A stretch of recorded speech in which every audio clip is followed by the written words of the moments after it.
오늘 우리에게 주신 하나님 말씀 베드로전서 1장 1절에서 12절입니다. 이것은 살아계신 하나님 말씀입니다. 예수 그리스도의 사도 베드로는 본도, 갈라디아, 갑바도기아, 아시아와 비두니아에 흩어진 나그네 곧 하나님 아버지의 미리 아심을 따라 성령의 거룩하게 하심으로 순종함과 예수 그리스도의 피 뿌림을 얻기 위하여 택하심을 입은 자들에게 편지하노니 은혜와 평강이 너희에게 더욱 많을지어다. 찬송하리로다. 우리 주 예수 그리스도의 아버지 하나님이 그 많으신 긍휼대로 예수 그리스도의 죽은 자 가운데서 부활하심으로 말미암아 우리를 거듭나게 하사 산 소망 있게 하시며 썩지 않고 더럽지 않고 쇠하지 아니하는 기업을 있게 하시나니 곧 너희를 위하여 하늘에 간직하신 것이라. 너희가 말세에 나타내기로 예비하신 구원을 얻기 위하여 믿음으로 말미암아 하나님의 능력으로 보호하심을 입었나니 그러므로 너희가 이제 여러 가지 시험을 인하여 잠깐 근심하게 되지 않을 수 없었으나 오히려 크게 기뻐하도다. 너희의 믿음의 시련이 불로 연단하여도 없어질 금보다 더 귀하여 예수 그리스도에 나타나실 때 칭찬과 영광과 존귀를 얻게 하려 함이라. 예수를 너희가 보지 못하였으나 사랑하는도다. 이제도 보지 못하나 믿고 말할 수 없는 영광스러운 즐거움으로 기뻐하니 믿음의 결국 곧 영혼의 구원을 받음이라. 이 구원에 대하여는 너에게 임할 은혜를 예언하던 선자들이 연구하고 부지런히 살펴서 자기 속에 계신 그리스도의 영이 그 받으실 고난과 후에 얻으실 영광을 미리 증거하여 어느 시 어느 한 때를 지시하는지 상고하니라. 이 섬긴 바가 자기를 위한 것이 아니요 너희를 위한 것임이 계시로 알게 되었으니 이것은 하늘로부터 보내신 성령을 힘입어 복음을 전하는 자들로 이제 너희에게 구한 것이요 천사들도 살펴보기를 원하는 것이니라. 아멘. 네, 오늘 말씀을 통해서 이 삼위 하나님께서 세우시는 교회라는 제목으로 말씀을 증거하겠습니다. 네, 오늘은 이 사도 베드로가 쓴 서신의 가장 첫 부분을 읽었습니다. 네, 서신이 늘 그렇듯이 1절에서 베드로는 자신을 소개하고 있는데 사도라고 소개하고 있습니다. 근데 베드로의 삶을 다 살펴보면, 특별히 마지막에 살펴보면 그는 사도가 되기에는 아주 부적절한 사람이었습니다. 그는 예수님께서 아주 억울한 그 재판을 받는 동안에 예수님을 세 번이나 공개적으로 부인하였습니다. 특히 세 번째 부인할 때는 아예 저주하면서 맹세까지 하였습니다. 이렇게 명백한 이 거짓 증인이 어떻게 예수 그리스도의 증인, 사도가 될 수 있을까요? 그뿐 아니라 이 베드로는 예수님께서 부활하시고 나서도 예수님을 여러 번 목격하였고 그럼에도 불구하고 다른 제자들과 함께 고기 잡으러 갔던 것을 우리는 기억합니다. 근데 예수님께서는 그 베드로를 다시 불러서 어떻게 하셨어요? 사도의 직분을 양을 치는 그 직임을 주게 되는 것이죠. 이것을 보면 이 사도의 자격이라는 것은 그 사람의 자질에 달려 있는 것이 아니라 오직 예수 그리스도의 주님의 결정에 의한 것을 우리는 알 수 있게 됩니다. 자, 그런데 이 사도 베드로가 누구에게 편지하고 있습니까? 오늘 본문에 보면 여러 지역 이름이 나오는데 본도, 갈라디아, 갑바도기아, 아시아, 비두니아 이런 지역입니다. 나중에 집에 가셔서 지도를 살펴보면 알겠지만 이 지역은 주로 오늘날 터키 남서부와 상당수 지역을 차지하고 있습니다. 이것을 보면 베드로가 이 편지를 쓸 때 이 수많은 지역에 이미 믿음의 공동체가 많이 형성된 것을 알 수 있죠. 도대체 어떻게 가능했는가? 우리가 이제 사도행전 2장 오순절을 보게 되면 거기도 여러 가지 이제 지역 이름이 나오는데 그것을 보면은 이 오순절에 이 모였던 사람들을 보면 대부분 이 지역 출신이라는 것을 알 수 있습니다.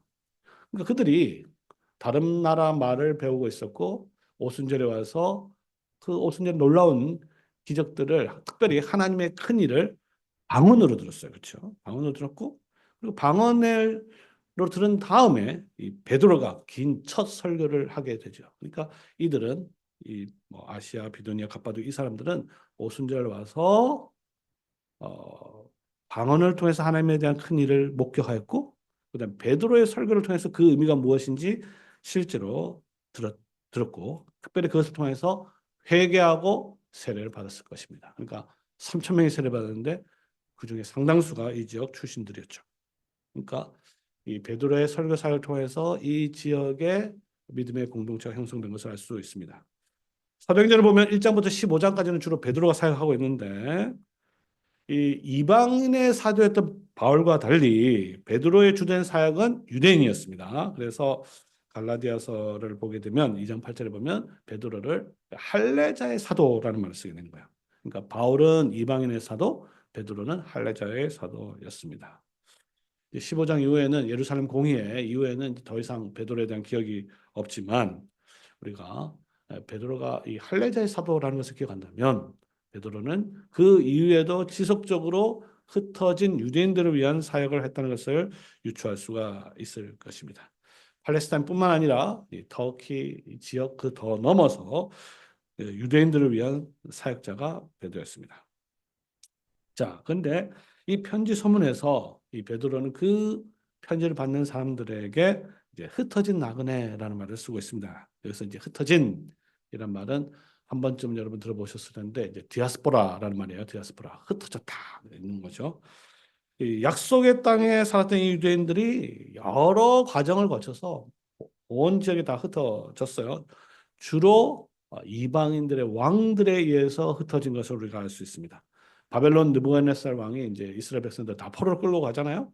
또 알렉산더 대왕 같은 경우에는 이집트로 다 보내버리고 안티오쿠스 왕 같은 경우는 수리아로 보내고 로마 총독 폼페이 같은 경우에는 아예 로마로 이주시키기도 하고 그래서 이제 왕들이 이스라엘을 유대인들을 정복할 때마다 그 상당수를 뭐 바벨론으로 애굽으로 수리아로 로마로 이렇게 흩어버렸어요. 그 흩어진 곳에서 유대인 공동체가 있었던 것이죠. 자, 근데 이들 중 많은 사람들이 복음을 듣고 그리스도인이 되었습니다. 교회로 살아가게 된 거죠. 그들에게 베드로는 이 구원의 도리를 편지를 통해서 베드로 전서를 통해서 후서를 통해서 가르치고 있습니다. 그 중에서 오늘 첫 번째, 처음으로 첫 부분에 등장하는 이 복음의 도리를 한번 살펴보겠습니다. 이 편지는 이제 서신이죠. 편지입니다. 이제 편지는 이제 수신자들에게 가장 먼저 이제 문안 인사를 하죠. 그 문안 인사의 핵심은 삼위 하나님께서 오는 은혜와 평강을 베는 것입니다. 은혜와 평강이 더욱 많을지어다라고 문안 인사를 하죠.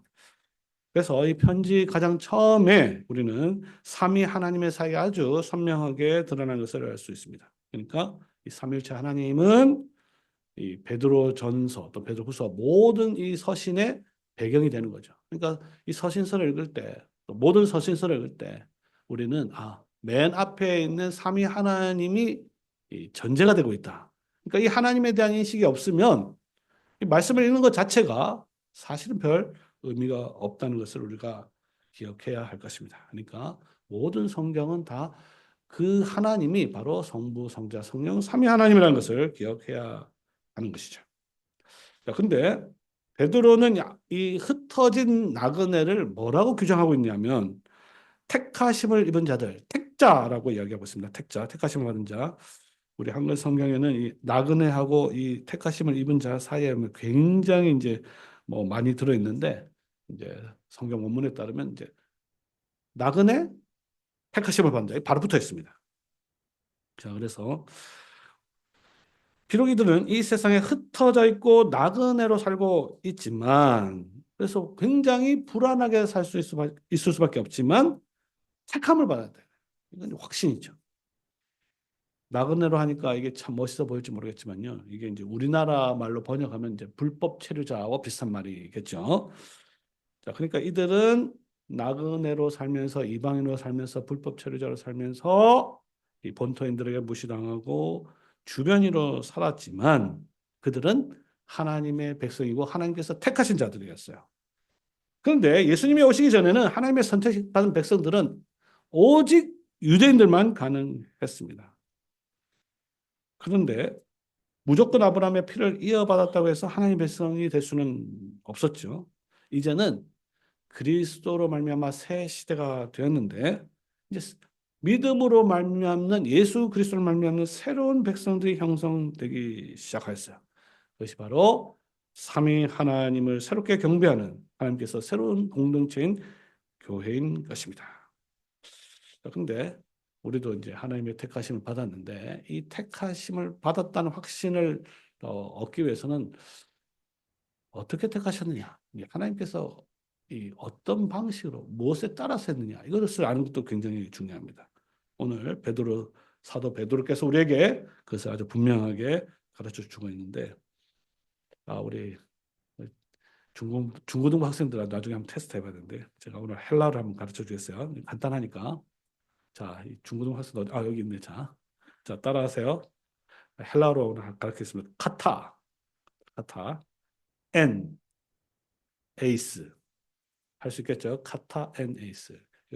헬라어로는 뭐뭇을 따라, 그래서 뭐뭇으로 이제 뭐뭇으로 수단이죠. 그래서 뭐뭇을 위하여, 뭐뭇으로 이렇게 되는 겁니다. 그래서 하나님의 택하심을 우리가 기억할 때, 우리를 택하셨다고 했을 때, 그냥 하나님께서 택하셨다. 이거는 이제 그냥 밋밋하잖아요.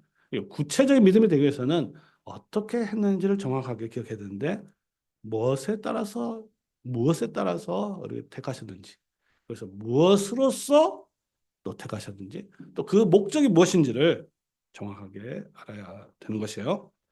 첫째는 오늘 본문에 보니까 이 택하심은 미리 아심에 따라 이렇게 돼요. 미리 아심을 예지라고 합니다. 그렇죠? 하나님께서 우리를 택하심은 그냥 무작위로 그냥 뭐 돌려가지고 주사에 던져서 이렇게 택한 것이 아니고 하나님의 미리 아심, 예지에 따라서 이루어졌다는 것을 보게 됩니다. 이제 이것을 우리가 보통 이제 잘못 이해하면 이제 예지 예정 아니냐 이렇게 생각할 수도 있는데 여기서 중요한 단어가 바로 따라라는 거예요. 따라는 때문이 아닙니다. 그러니까 미리 알았기 때문에 여러분들 앞으로 착하게 잘 살 걸 알기 때문에 하나님께서 택하면 저 사람은 오면은 교회 생활을 잘 할 거라는 것을 알았기 때문에 택한 것이 아니고 하나님께서 미리 아심에 따라서 그것을 따라서 우리를 택하신 거죠. 만약에 이 따라가 없다면 예지에 대한 따라가 없다면 사실은 이제 무작위 주사위를 돌려가지고 탁 떨어진 무작위 선택하고 별 차이가 아무 차이가 없게 되는 것이죠. 그래서 우리가 하나님의 택하심을 받았는데 이 택하심은 그냥 막 돌려가지고 그냥 준비되시면 쏘세요 하는 식으로 택하심 받는 게 아니라 하나님의 미리 하심에 따라서 택했다는 것을 우리가 확신해야 하겠습니다. 자, 두 번째는 따라 했어요. 두 번째는 뭐라 그랬죠? 의로입니다. 뭐뭐스로. 이 택하심 또한 성령의 거룩하게 하심으로 의로로 택하심을 받게 됐어요. 그래서 성화죠. 택하심은 이 성화를 수반합니다. 성화가 따라오는 거예요. 택하심은 항상 이렇게 거룩하고 구별한 삶을 살아가도록 만듭니다. 만약에 이 택하심과 성화를 분리하게 되면 대부분의 신자들은 교만하고 방자한 삶을 살게 되는 것이죠. 택했다. 택했으니까 마음대로 사는 거예요. 그런데 무엇으로 택하셨느냐? 그것은 바로 성화로서 거룩하게 하심으로 성령의 거룩하심으로 우리를 택하셨다. 사실 성화, 거룩하게 하심이죠. 성령의 사역을 총괄하는 표현입니다. 성령은 여러 사역들 많이 하지만 다 그것을 종합해 보면 거룩하게 하는 사역이에요. 말씀으로 거룩하게 하고 성찬으로 거룩하게 하고 직분으로 거룩하게 하고 모든 거룩하게 하는 사역이 바로 성령께서 하신 것이고 바로 택하심을 따라 이 성령의 거룩하심으로 우리를 미리 아심에 따라 우리를 거룩함으로 택했다는 것을 기억하시기 바랍니다. 그래서 성화야말로 성령의 본질적인 사역이고 이 성화 없이 성령에 대해서 또한 우리의 택하심에 대해서 말할 수 있는 것은 불가능합니다. 자, 따라으로 했고요. 그 다음에 무엇을 위한 것인가? 에이스, 무엇을 위한 것인가? 이 성화는 그 목적을 가집니다. 오늘 본문에 보니까 그것은 순종과 그리스도의 핏부림이에요. 순종과 그리스도의 핏부림. 이 순종과 핏부림은 이 언약적 관점에서 보아야 합니다. 그래야 이 둘을 제대로 이해할 수가 있어요. 왜 이 순종과 핏부림이 같이 나오느냐? 사실 이 핏부림이라는 단어는 여기서 오늘 베드로서에 나오는데 이것은 기본적으로 출애굽기 24장, 출애굽기 24장에서 보면 그 이스라엘과 하나님이 이제 언약 관계를 맺는 과정이 나오는데 거기 보면 24장 7절과 8절에 그 언약을 맺을 때 이스라엘 백성들이 이렇게 말합니다. 그들이 이르되 여호와의 모든 말씀을 우리가 준행하리이다. 순종하겠습니다. 순종 나오죠? 준행하겠습니다. 그리고 나서 모세는 언약의 중보자입니다. 중보자인 모세가 구약시대의 언약의 중보자죠. 모세가 그 피를 가지고 백성들에게 뿌리면서 이 피는 여호와께서 이 모든 말씀에 대하여 너희와 세우신 언약의 피니라라고 이야기하고 있습니다. 그러니까 이제 베드로가 이 성경 출애굽기 24장을 잘 아는 거죠. 순종과 그리스도의 핏부림이 같이 오는 이유가 바로 구약시대 하나님의 교회가 순종과 핏부림을 통해서 언약 공동체가 된 것처럼 신약도 마찬가지잖아요. 신약도 순종과 핏부림을 통해서 하나님의 언약 공동체가 형성된 겁니다. 따라서 우리가 정말 하나님의 택하심을 받았다. 내가 정말 주님께서 택함을 받았다라고 하면 그리고 그것이 성화를 통해서 성화로 거룩하게 되심으로 우리가 택하심을 받았다면 그 목표하는 바가 분명해야 되는 거죠. 무엇을 지향하고 있는가? 그것은 순종과 그리스도의 핏부림이 되겠습니다. 우리는 주의 말씀에 순종하고 택하심을 받아서 주의 말씀에 순종하는 자들이고 또 그리스도의 피로 세운 새 언약에 참여한 새로운 공동체입니다. 그리고 우리는 이것을 오늘날에는 성례를 통해서 실현하고 있는 것이죠. 세례의 물이 무엇을 가리킵니까? 바로 그것은 그리스도의 피와 성령을 가리키는 것이죠. 성찬에서 우리가 나눈 잔은 무엇을 가리킵니까? 그것은 바로 그리스도의 피를 보여주며 이 성찬을 제정하면서 예수님은 이 피를 뭐라고 불렀냐? 언약의 피라고 부른 거죠. 그래서 이 세례와 성찬이야말로 우리가 피 뿌림을 통한 새로운 언약 공동체라는 것을 확신할 수 있게 되는 것입니다. 자, 이제 사도 베드로께서 이렇게 성도들에게 친히 문안한 다음에 그 다음에 하는 것이 무엇입니까? 그것은 바로 삼위 하나님에 대한 찬송이죠. 여기서 삼위 하나님에 대한 문안과 삼위 하나님에 대한 찬송이 이어지는 것을 보게 됩니다. 이것은 문안과 찬송은요, 그 당시 보편적인 하나의 구조이기도 합니다.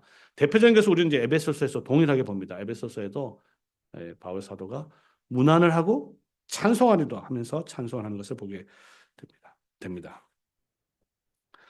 이 삼위 하나님에 대한 찬송은 교회가 고안한 것이 아니고 사도들이 교회에 가르쳐 준 것이죠. 이 삼위 하나님에 대한 찬송이야말로 신약 교회와 구약 교회를 구별시키는 아주 중요한 특징입니다. 물론 구약 성도들도 삼위 하나님을 찬송했지만 그때는 명시적으로 성부, 성자, 성령 하나님에 대한 지식이 그렇게 충만하지 못했어요. 자, 근데 신약에서는 계시를 통하여 또 사도를 통해서 우리가 성부와 성자와 성령 삼위 하나님을 알게 되고 그 하나님을 할 수 있게 된 것입니다. 자, 그러면 찬송의 대상. 도대체 누구를 찬송하느냐? 이게 굉장히 중요한 거 아니겠어요? 어떤 그 하나님이냐? 첫 번째 오늘 본문에 보니까 그 하나님은 성부 하나님이시고 그 성부 하나님은 우리를 거듭나게 하셔서 산 소망을 주셨다. 살아있는 소망을 주셨다. 이게 성부 하나님의 사역입니다. 이 성부 하나님은 아버지 하나님은 오늘 본문에 보면 무엇보다 우리 주 예수 그리스도의 아버지라고 표현하고 있습니다. 예수 그리스도의 아버지라는 것이죠. 우리가 이제 기도하고 찬송할 때 아버지라고 할 때요. 그 아버지는요. 물론 우리 아버지긴 하지만 그 아버지는 고유명사로서 누구의 아버지가 도대체? 그는 예수 그리스도의 아버지, 성자의 아버지라는 것을 우리가 잊지 말아야 하겠습니다. 그러니까 성부 하나님은 무엇보다도 예수님의 아버지고, 또 우리가 아버지라고 부를 수 있는 것은 예수 그리스도의 아버지이기 때문에 아버지라고 부를 수 있는 것이고, 또 우리가 예수 그리스도 안에 있기 때문에 그 하나님을 아버지라고 부를 수 있게 되는 것입니다. 그런데 그 아버지의 주 사역이 무엇을 하셨냐? 아주 유명한 그 대사 있잖아요. 도대체 너가 아버지 뭐 하셨냐? 우리 아버지가 도대체 무엇을 하셨냐? 알아야 되는 거죠. 오늘 본문에 보니까 우리를 거듭나게 하셔서 살아있는 소망을 주게 하셨다. 것이죠. 보통 이제 중생, 이제 거듭난 중생을 이제 성령의 사역으로 간주하긴 하지만, 다른 모든 사역도 마찬가지지만 이것은 중생 역시 삼위 하나님 모두의 사역이라고 볼 수 있습니다. 성부와 성자와 성령의 사역인데, 성부 하나님께서도 우리를 거듭나게 하셨다. 자, 그러면 그분이 또 어떻게 또 거듭나게 하셨느냐? 3절에 보면 또 이제 아까 세 가지를 우리가 생각해 봤는데, 거듭나게 하심도 비슷해요. 정확하게 같지는 않지만 이것도 역시 따라, 그 다음에 통하여, 그리고 위하여. 아까는 뭐죠? 따라, 뭐뭐스로써, 그 다음에 위하여 이렇게 됐잖아요. 하나님께서 우리를 어떻게 거듭나게 하시냐? 우리 중생, 우리가 거듭나게 되는데 그 거듭남이 무엇에 따라 했느냐? 따라. 그것은 그 아버지의 긍휼에 따라, 그 많은 긍휼하심에 따라, 그래서 무엇을 통하여? 또는 그리스도의 부활을 통하여 우리를 거듭나게 하셨고, 그 이유는 우리에게 소망을 주기 위하여 거듭나게 하셨습니다. 이 세 가지 요소를 이해하는 것은 우리의 중생을 이해하는데 아주 중요합니다. 왜냐하면 보통 우리가 뭐 거듭났다 중생이라고 하면 막 자기 개인의 어떤 경험을 강조는, 물론 경험이죠. 경험이 강조돼야 하지만 도대체 하나님의 말씀에 따르면 우리가 어떻게 경험을 중생하게 됐냐를 잘 보시 바랍니다. 첫째는 그 긍휼이 풍성하신 그 아버지의 긍휼하심에 따라 이루어졌다. 긍휼하심을 이해하지 못하면 우리가 중생을 이해할 수 없어요. 그리고 그리스도의 부활을 통하여야 합니다. 예수 그리스도께서 죽으시고 부활하셨잖아요. 그렇죠? 그 역사적 사건이 우리에게 적용된 게 뭐냐면 바로 중생이에요. 중생의 뜻이 뭡니까? 죄에 대해서 죽고 의에 대해서 다시 사는 거 아니겠어요? 그렇죠? 자, 에베소서 2장에 보면 여기 이와 중요한 중생에 대해서 알 수가 있는데, 너희의 허물과 죄로 죽었던 너희를 살리셨도다. 이게 뭡니까? 중생이죠. 전에는 우리도 다 다른 이들과 같이 본질상 진노의 자녀였더니, 허물과 죄로 죽었단 말이에요. 진노의 자식이었더니, 그런데 긍휼에 풍성하신 하나님이 그 큰 사랑을 인하여 허물로 죽은 우리를 살리셨도다. 이게 이제 바울 사도와 베드로가 똑같다는 걸 알 수 있죠. 우리 중생이 하나님의 크신 긍휼에 따라서 이루어진 것을 알게 됩니다. 하나님의 진노로 그들은 사망에 이르게 되었는데 어떻게 다시 살아날 수가 있는가? 생명을 얻을 수 있는가? 하나님의 크신 긍휼과 사랑이 아니고서는 설명이 불가능할 것입니다. 그리고 이 중생의 근거가 무엇입니까? 바로 그리스도의 부활입니다.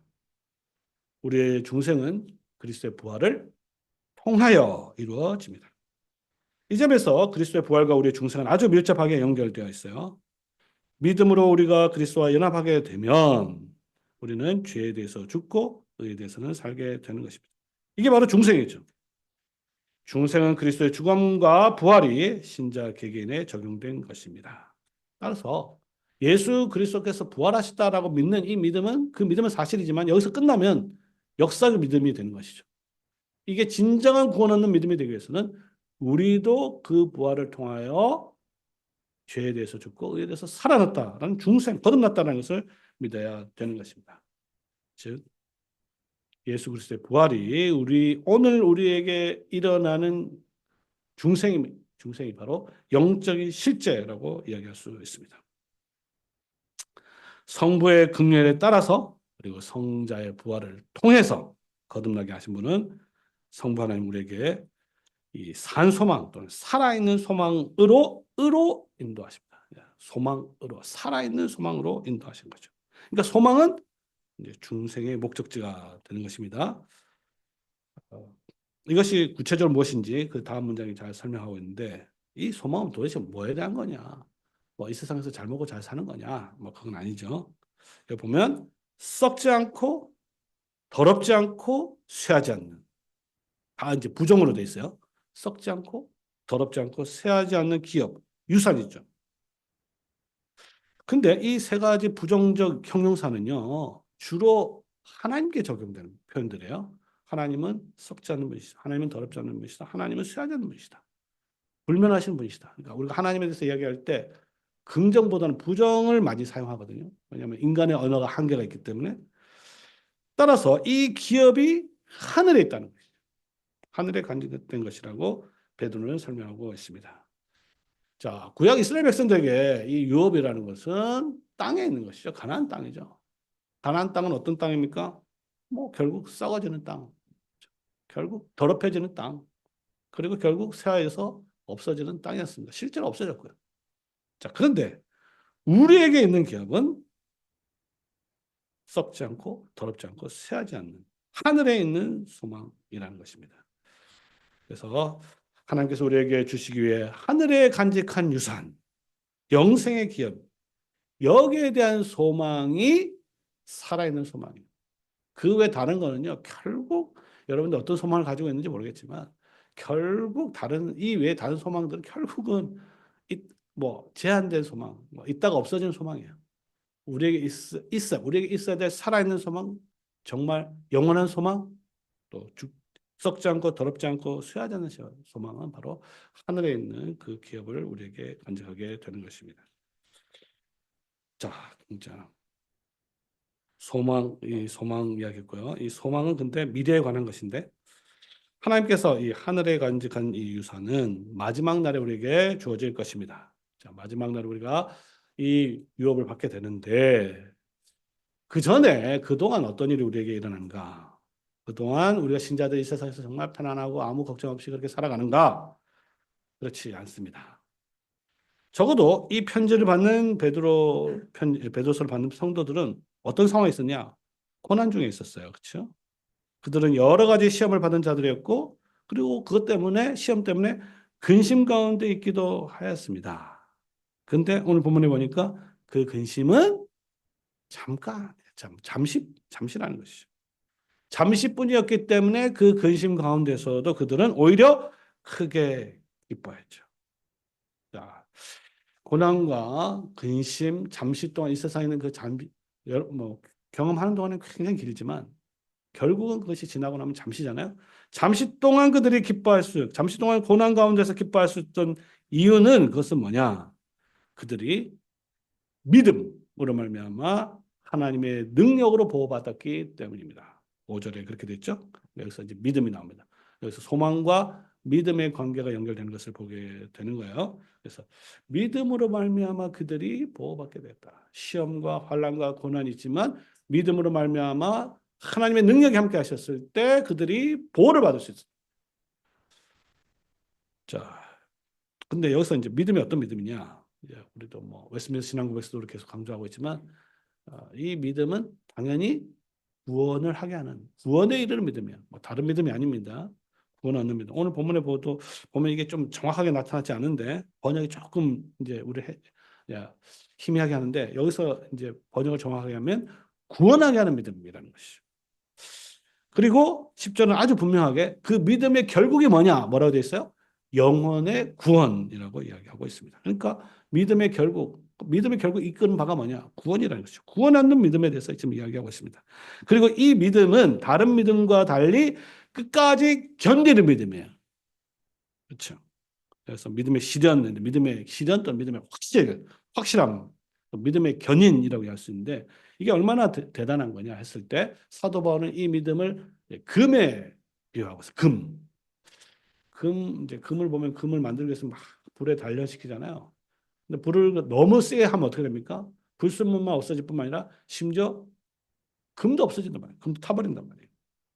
금은 그렇게 타버린다 하더라도 그렇죠. 그 뜨거운 불에. 그러나 구원 얻는 믿음은 그렇지 않다는 것입니다. 어떤 시련과 어떤 불이 오더라도 그 믿음은 끝까지 견뎌서 우리로 하여금 구원에 이르게 하고 그 다음에 그 유업을 얻게 되는 것입니다.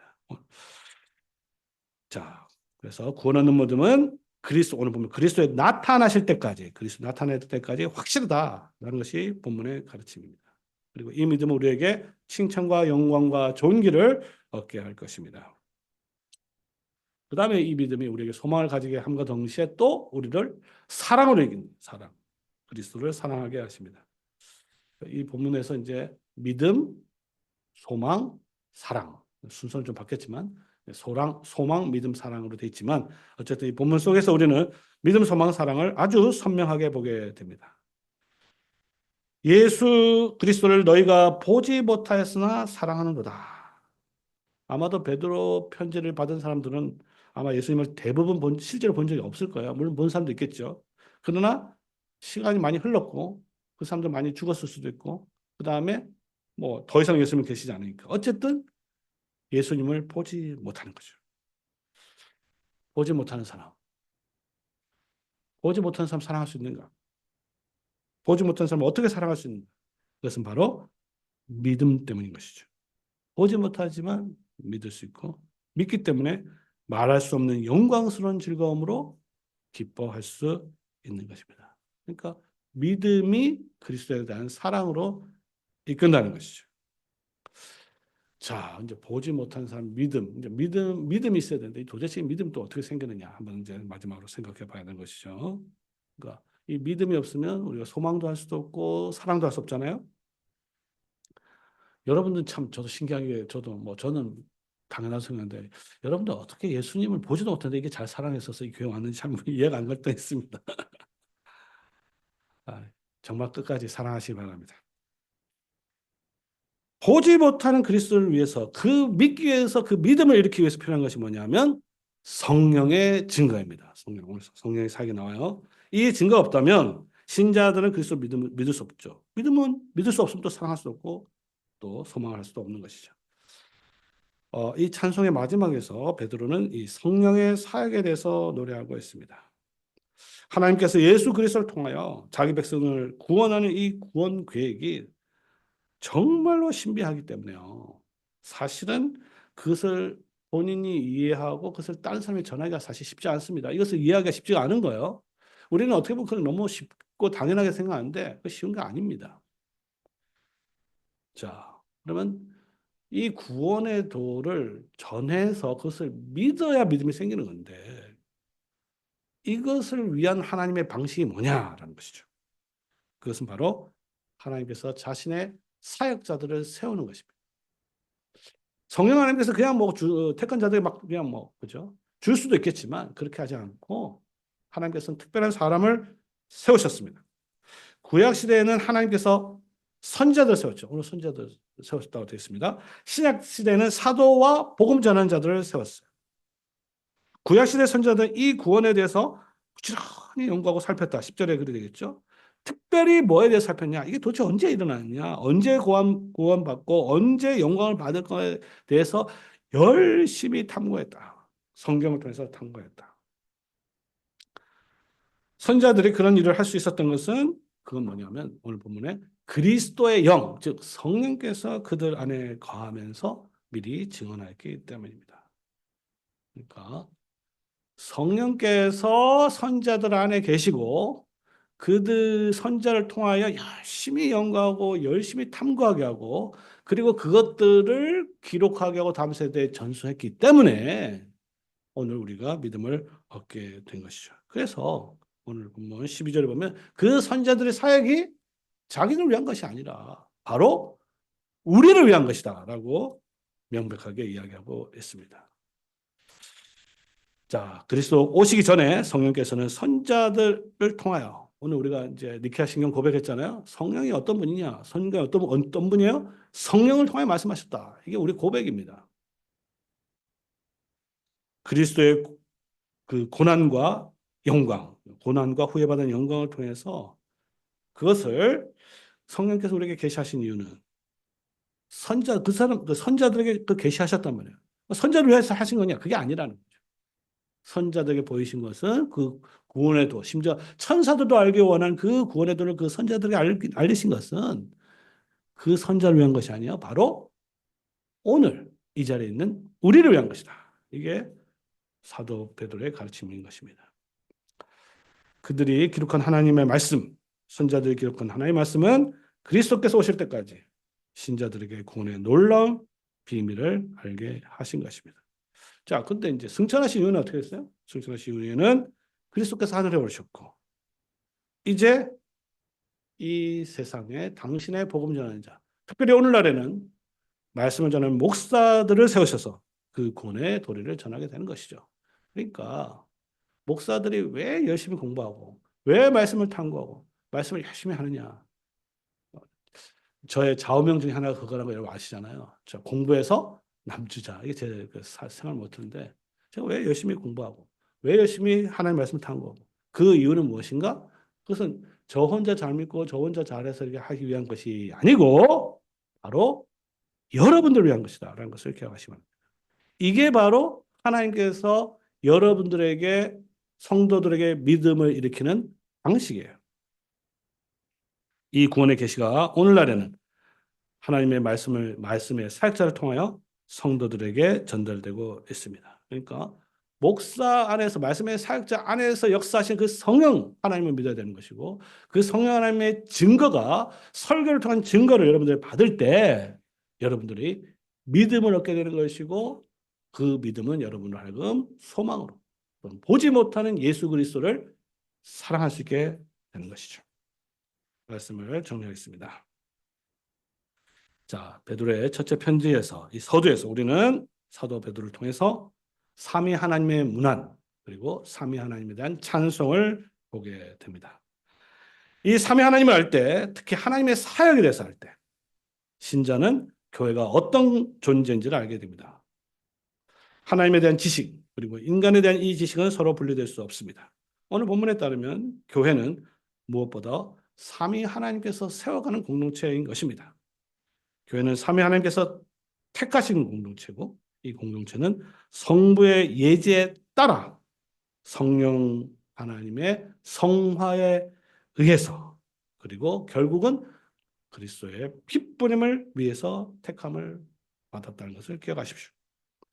삼위 하나님의 택하심을 받은 이 공동체는 교회는 또한 삼위 하나님을 찬송하는 공동체입니다. 교회는 다른 무엇보다도 예배 공동체가 되어야 하는 것이죠. 뭐 선교도 중요하고 봉사도 중요하고 다 중요하지만 예배가 이 모든 교회 활동에 있어서 중심이 되어야 합니다.